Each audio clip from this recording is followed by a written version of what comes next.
Convido aqui ao palco. Eu não vou saber pronunciar o sobrenome da Ana. Desculpa, Ana. Ela é do Data Science Brigade. Ela também participa da Operação Serenata de Amor e vai falar aqui sobre DevOps e ciências de dados. Olá, tudo bom? Eu sou a Ana, eu sou cientista de dados na Operação Serenata de Amor. Primeiramente, eu queria agradecer o convite de estar aqui. Eu estou um pouco doente ainda, eu fiquei doente chegando aqui, então desculpem se a minha voz falhar, mas eu vou tentar o meu máximo. Eu também tenho bastante vergonha de apresentar, então, então eu senti o que o moço sentiu antes. Então, se eu gaguejar, faz parte. Schwendler. É tipo, só coloca um X e um U e o resto vai. É fácil. Eu vim falar sobre DevOps. Não sei tanto assim de DevOps, mas eu sei alguma coisinha. Talvez algumas coisinhas. E eu vou falar como tem sido a experiência de gerir um projeto open source grande, que é o que a gente tem agora. E como a gente tem evoluído, como é o nosso time e essas coisas. É isso. O que é ciência de dados, já que eu sou uma cientista de dados? Eu me formei esse ano em ciência da computação pela URGS e comecei a andar para a ciência de dados. O que isso envolve? A ciência de dados envolve tu tirar conclusões a partir de grandes bases de dados. Sendo assim, tu consegue bem mais fácil entender como, por exemplo, se tu tem um cliente que vende e-commerce, tu pode, com todos os dados que eles têm de vendas, de idade, de tipo de pessoa, tu consegue desenvolver várias formas de entender como o e-commerce funciona e quais são as melhores épocas para venda, como é que funciona algum cliente e outro, baseado no que tu já passou antes. Está crescendo bastante agora. Para quem não conhece, Serenata de Amor é um projeto open source que faz auditoria de gastos públicos. É bem legal, vou falar mais um pouco depois. Mas eu vim falar um pouco sobre o que nos permitiu fazer um projeto assim, que é... troquei. Como eu estava falando, a Serenata é um projeto que explora gastos públicos. Agora a gente explora os dados da cota para exercício da atividade parlamentar da Câmara.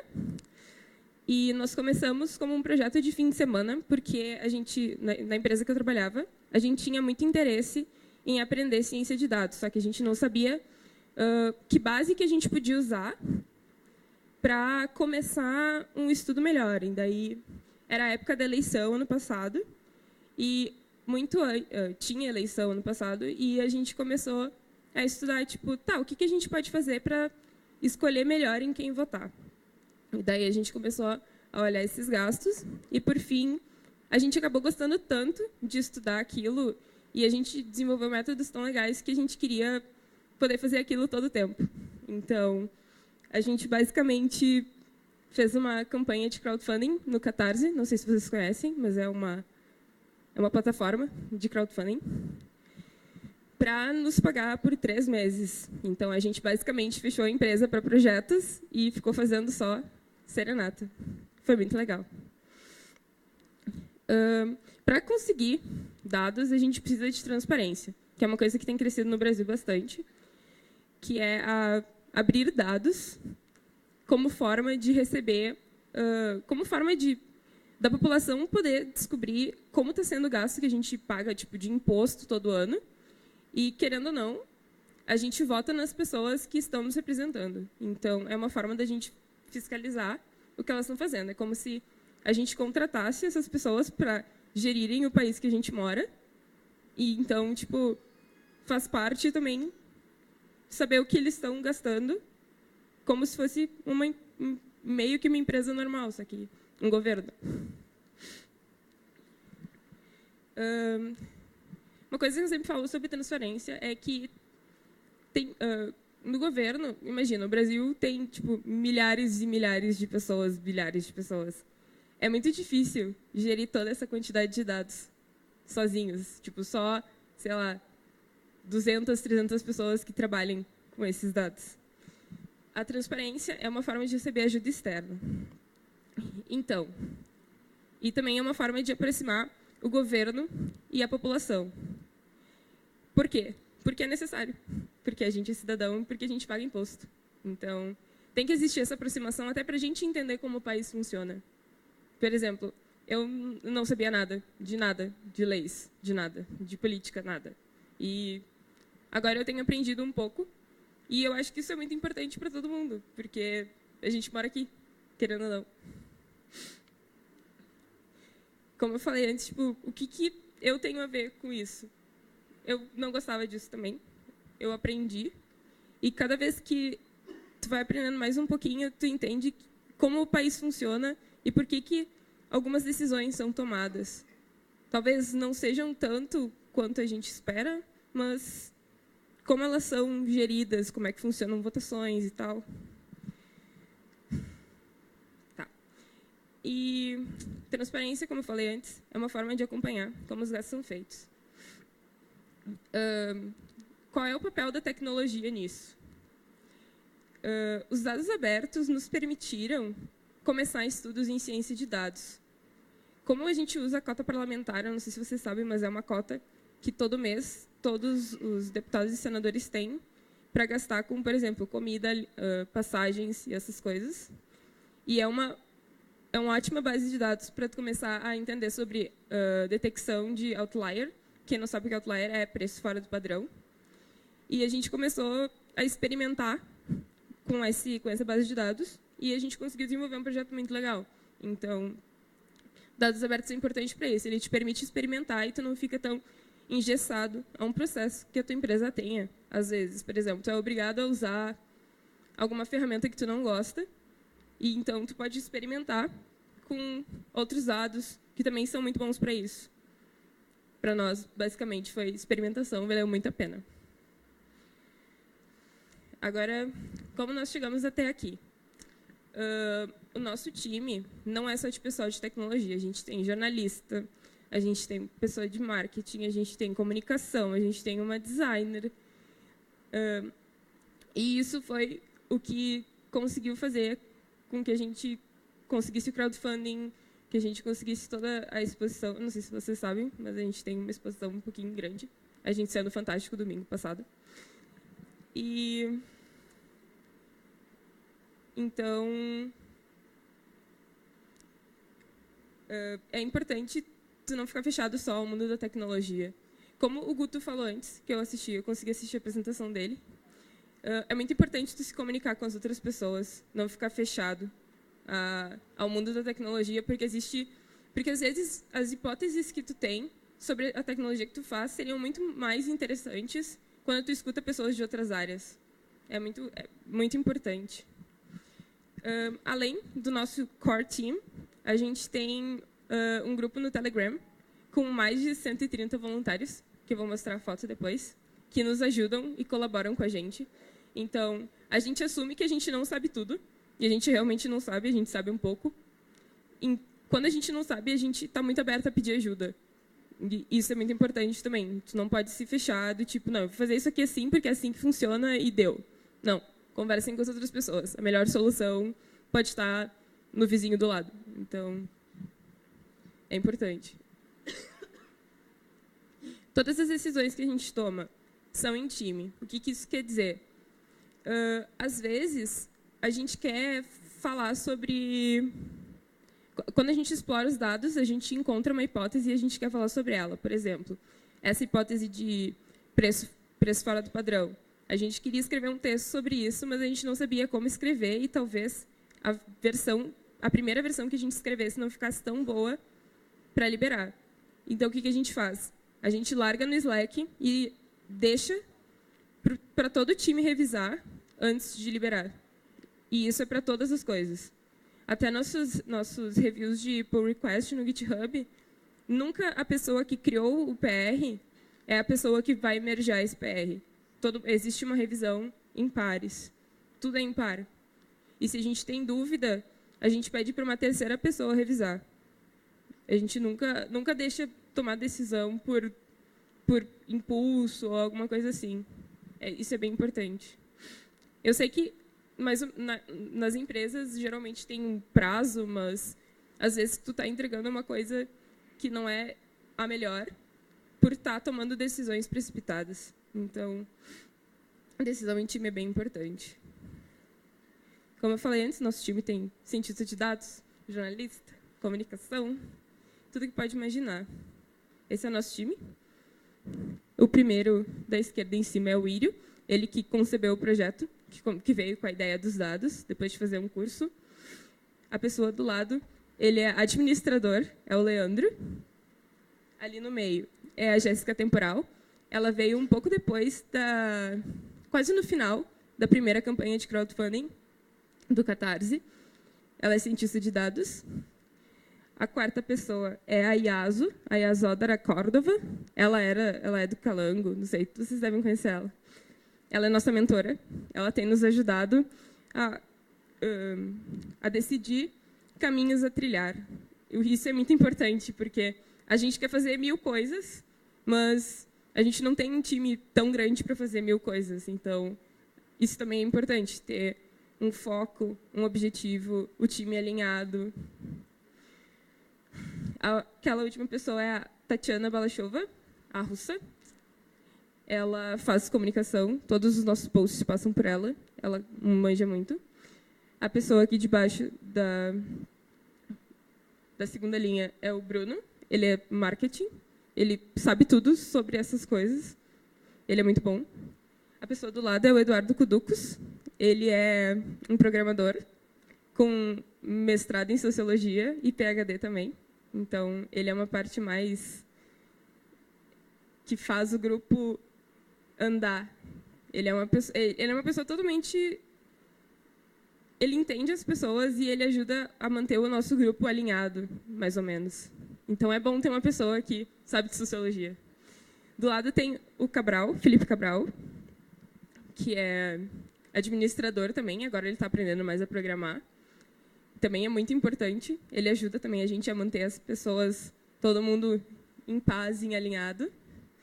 E a última pessoa lá é o Pedro Villanova. Ele é daqui de Brasília também. E ele é nosso jornalista.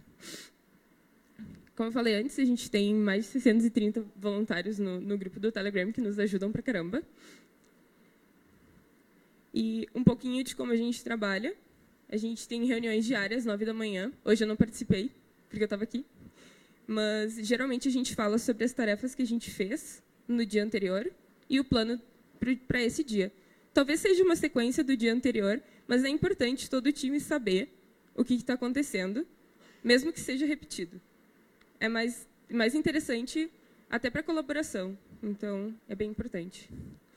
Se a gente trava em algum momento, a gente pede ajuda. A gente não deixa aquilo ficar circulando. Porque, numa empresa que eu trabalhei muito tempo, eu tinha um colega que ele nunca pedia ajuda.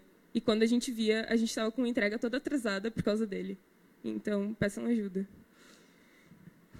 A tecnologia que a gente usa para daily é o Zoom. Ele é muito bom, porque ele limita o teu tempo. Ele te ajuda a limitar o tempo e tu pode gravar, e tu pode fazer tudo o que precisar. Por exemplo, hoje eles gravaram a daily porque eu não ia estar. O Screen Hero, a gente faz muito programação em par. Então, se a gente não sabe alguma coisa, a gente pareia com alguém que sabe mais e aprende, e vice-versa. Então, todo mundo fica na mesma página em algum momento, tipo agora. Eu não sabia nada de Docker até 2 meses atrás. Hoje em dia eu sei subir alguma coisa. E para comunicação, o Slack. Não sei se é a melhor opção hoje em dia, mas está sendo bem bom. Isso que eu falei antes da decisão em time é síncrono quando é necessário. Então, por exemplo, eu fiz uma análise, eu explorei uma hipótese sobre os gastos da SEAP, por exemplo, e eu não sei se minha análise ficou boa. Aí eu boto lá no Slack e digo, deem opiniões até quinta-feira, senão eu vou liberar. E geralmente até quinta-feira, geralmente, a data que tu limita, todo mundo olha e dá opinião. E é muito bom isso. A gente começou a fazer isso em setembro do ano passado. E mesmo assim, mesmo com passando o ano, a gente sempre tenta achar uma forma de manter o projeto up. A gente não deixa o projeto morrer de jeito nenhum. Então, a gente faz relatórios todo mês com o que a gente fez e libera. Isso também é uma coisa que passa por todo o time. Então, lá a gente fala sobre aparições em mídia, evolução de código, coisas que a gente aprendeu. E, geralmente, vem alguém conversar com a gente sobre alguma das evoluções de tecnologia que a gente teve. Então, é muito, muito interessante. Comunicação aberta com contribuidores, como eu falei antes no grupo do Telegram. Não só no grupo do Telegram, até nas issues mesmo. Alinhamento de objetivo. Isso é uma reunião que a gente tem com todo mundo, de mais ou menos 3 em 3 meses, para entender para onde a gente está indo. Porque, como o projeto é grande, em algum momento tu se perde. Tu quer fazer muitas coisas, tu quer fazer análise de todos os dados possíveis, mas a gente não tem time para isso. Então, a gente senta e define, ok, a gente vai ir para tal caminho. E isso é muito bom. Isso ajuda bastante a limitar. Uma das coisas que a gente desenvolveu nessas reuniões de alinhamento foi que a gente queria criar um Twitter para cada vez que a gente encontrasse uma suspeita, que fosse tweetado e que fosse marcado o deputado em questão. Então, surgiu a Rose, a nossa robô, a nossa inteligência artificial, que a gente criou para fazer a análise dos reembolsos da Câmara. E cada vez que ela encontra uma suspeita nova, ela tuita. Então, isso foi uma coisa que a gente definiu como, tá, ok, a gente vai fazer isso porque a gente quer uma forma nova de denúncia. Porque hoje em dia não existe uma ferramenta que seja realmente muito, muito boa de comunicação com a Câmara. Como ajudar? A gente, agora que terminou a época do Catarse, terminou em janeiro, fevereiro, a gente fez uma campanha recorrente, enquanto a gente não consegue funding, a gente está procurando funding, e com código no nosso projeto. O último merge foi meu, mas se vocês olharem, todo mundo do projeto, do time, tem contribuição lá. E é isso. Muito obrigada.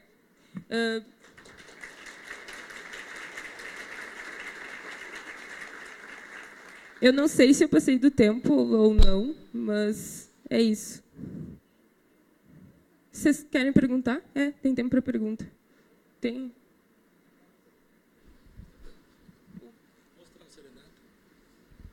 Tem como mostrar o Serenata para a gente, Kit? Eu não consegui identificar, né, pelo menos. O Serenata, o site? Tá. Eu estou com o issue aberta.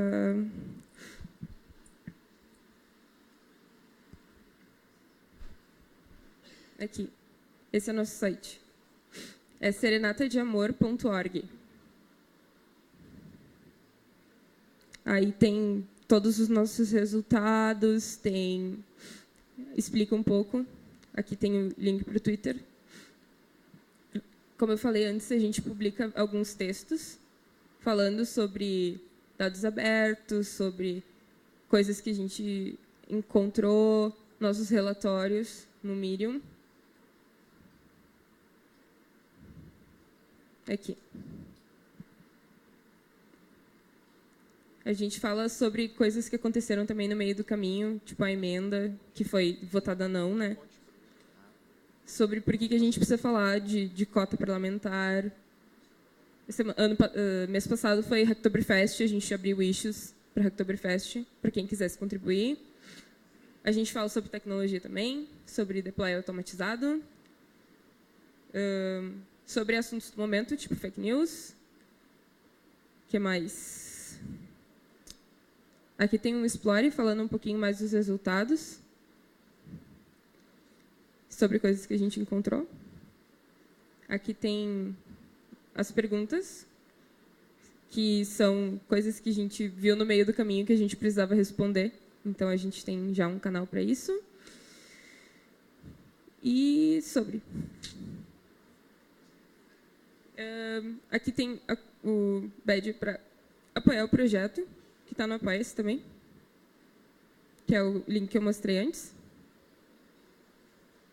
A gente está quase em 100% da segunda meta, se quiserem ajudar. E é isso. Tem mais alguma pergunta? Não sei. Perguntas? Temos aqui, peraí, qual está sendo a fonte de dados de vocês? Como é que vocês estão... Está tendo alguma interação em nível governamental para apoiar a abertura de novos dados? Como entra a questão da expansão? E daí uma pergunta até... E aí, vocês estão tendo problemas com a turma política? Então, são todas perguntas... Sim. Tá, vamos lá. Sobre interação com o governo. A gente já visitou a CGU muitas vezes aqui. Eles gostam bastante da gente, inclusive até num evento para controladores públicos. Eles falaram da gente, então a gente tem uma aceitação muito boa, porque a gente não tem nenhum alinhamento político. A gente faz as coisas independente da visão política que tenha. A gente está aberto a conversar, a gente conversa com os deputados, porque, assim, o uso da cota é direito e, tipo, a pessoa pode usar, mas não passa dos limites, sabe? Tipo, é uma conversa do tipo, olha só, tu gastou R$1.000 num restaurante, sendo que tu só pode comprar comida para ti. Isso aqui tá meio estranho. Então, a gente não está tendo nenhum problema de exposição, nenhum. Inclusive, a gente recebe muito apoio. Tem deputados que falam com a gente de, tipo, continuem, porque isso é muito importante. Em outros países, isso acontece. Tipo, existe muito essa coisa de dados abertos, de conversa, de aproximação da população com o pessoal da política. Então, a gente não tem nenhum problema. A base de dados que a gente usa são várias. A de reembolsos, que é a mais importante. A gente tem um servidor de front-end, que é o Jarbas. A gente usa os dados da Câmara mesmo. A gente só mostra eles de uma forma mais fácil. Demora um pouco para carregar, porque tem bastante reembolso aqui. Ó, a gente usa os dados da Câmara mesmo. A gente está indo para o Senado. Até na Rose tem um... Dá para ver aqui, será? Ali. Ah, não dá para ver direito. Se a gente for lá na Rose, a gente está expandindo para o Senado agora.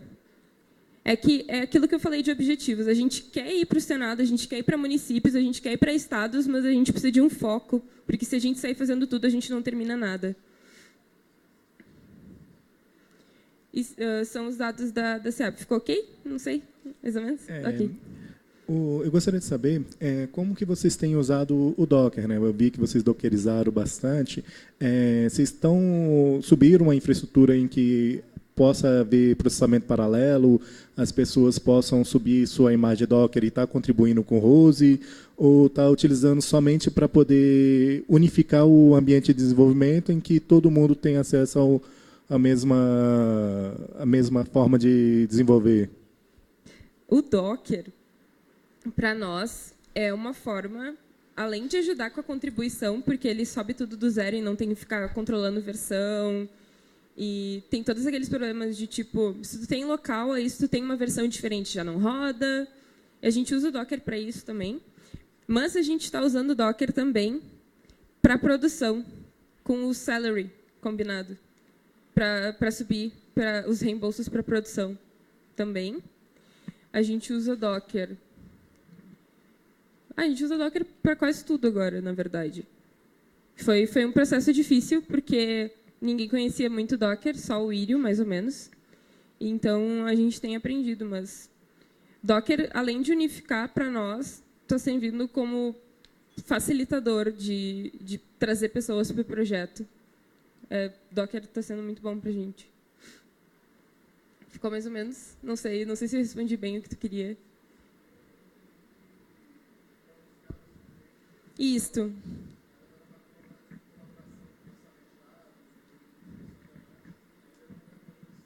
A gente está indo ainda. A gente recém aprendeu a unificar as coisas. Agora a gente consegue ir num caminho de contribuição melhor com o Docker. Assim. Está sendo uma construção. Mas a gente quer andar para esse caminho.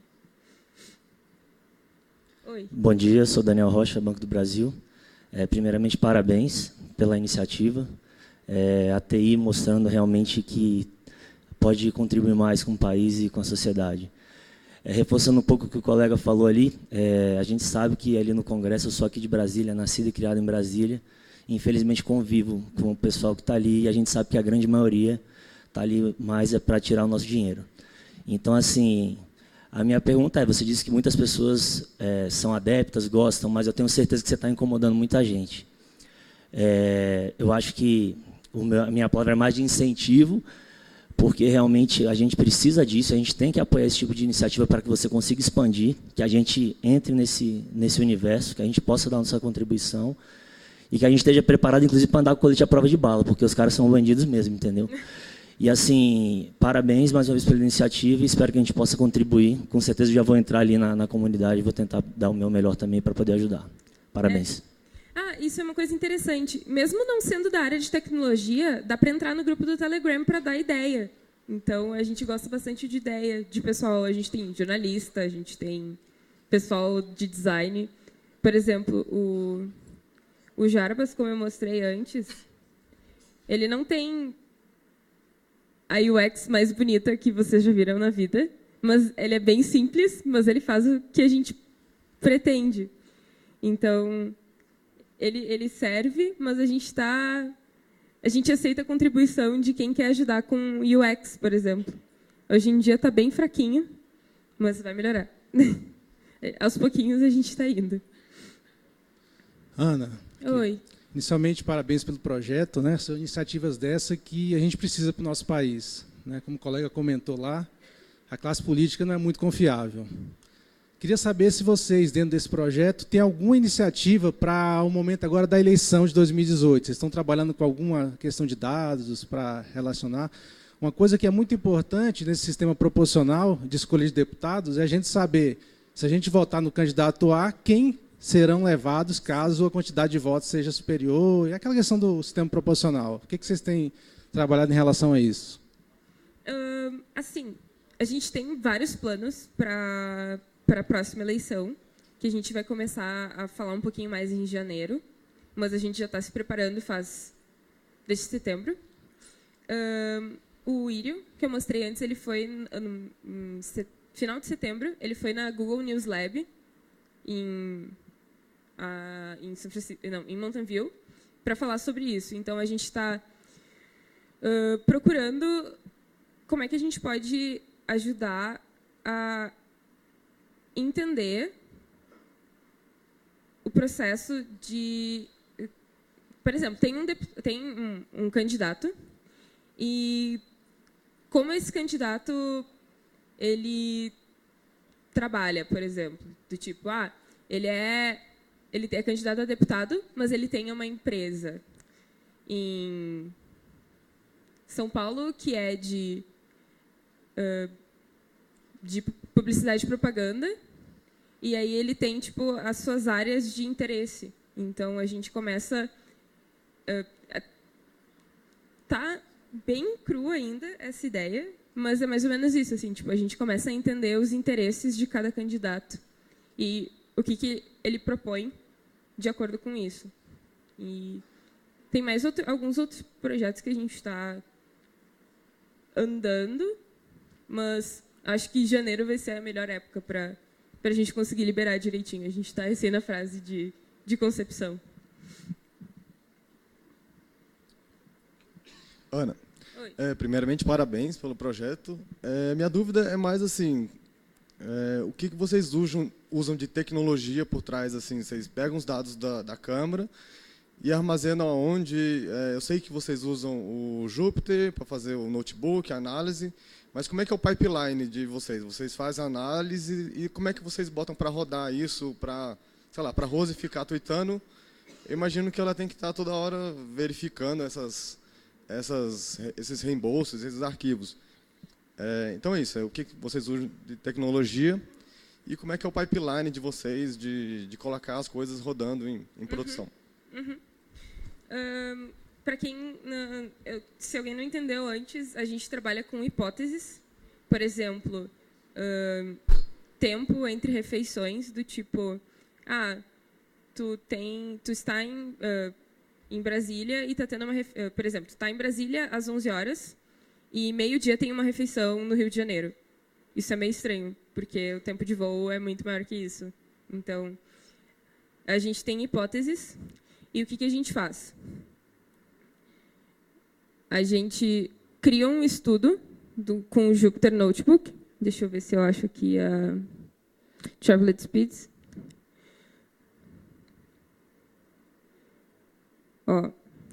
Esse aqui eu ajudei a fazer. Então, a gente vem com uma hipótese.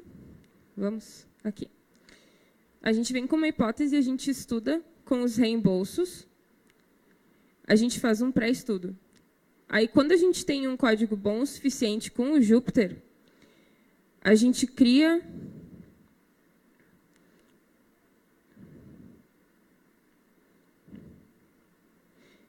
um classificador na Rose. Hoje em dia, a Rose já tem alguma coisa de Senado, mas o maior é de Câmara dos Deputados. Cadê? Aqui, Travelet Speed. A gente cria o classificador. Ele usa alguns métodos de machine learning. Para esse aqui, a gente usou desvio, porque era o que melhor se encaixava.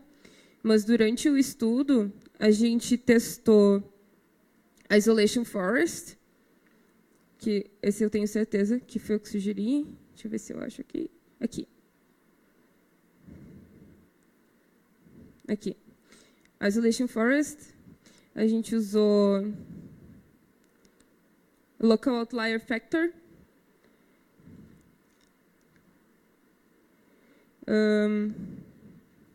Esse do desvio, aqui. Não.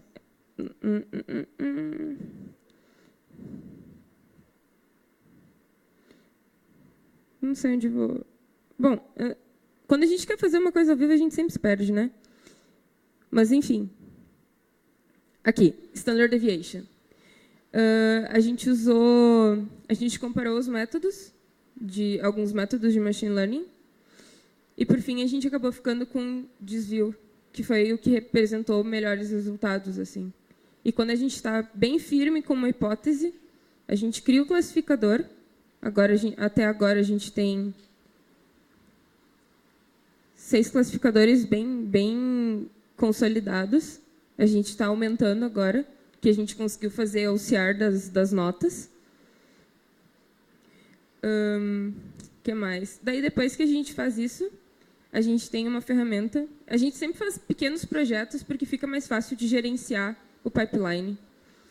Aí, depois, a gente criou o Whistleblower, que é essa parte do bot que twita. E aí, como é que funciona?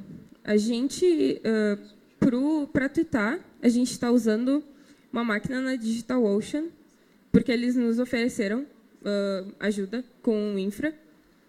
Então, até o Jarbas mesmo, se a gente olhar aqui no... Tem um Powered by DigitalOcean. Eles nos ofereceram máquinas, então a gente acabou ficando com eles, mas não sei, a gente pode mudar daqui a pouco para uma Google Cloud. Também já está tudo pronto para subir em produção rapidinho. Aí a gente coloca numa fila e gerencia com o RabbitMQ, bem tranquilo. E aí a cada 2 dias é incorporado novos reembolsos. Então, a cada 2 dias, a gente roda o processo de novo, já é automático agora. Ele roda o processo e enfileira os tweets, com casos suspeitos, se tem ou não. Ficou mais ou menos explicado? Tem mais alguma dúvida nesse ponto? Eu acho que eu posso explicar se tiver. Ana, a gente está um pouquinho já extrapolada do Depois tempo, pode pessoal. perguntar. Vai ter o coffee break daqui a pouco, aí vocês quiserem conversar com a Ana, acredito que ela vai estar lá disponível, né, Ana?